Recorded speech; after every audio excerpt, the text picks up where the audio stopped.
আসসালামু আলাইকুম। আজকে আমরা আসলাম নাসিরনগর থানা গোকর্ণ গ্রামের মোহনপুর পাড়ার একটি জমিতে।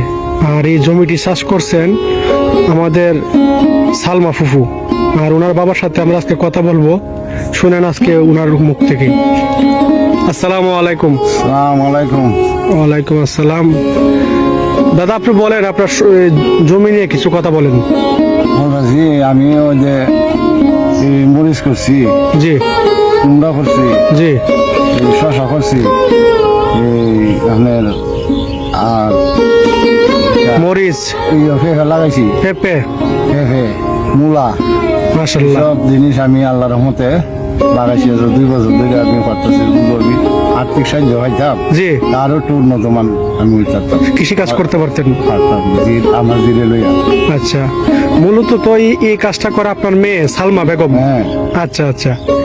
তো যাক, আপনার তো ফসলে আইসা অনেক ভালো লাগলো। আপনার জমি দেখে আসলে মনটা অনেক ভরে গেল।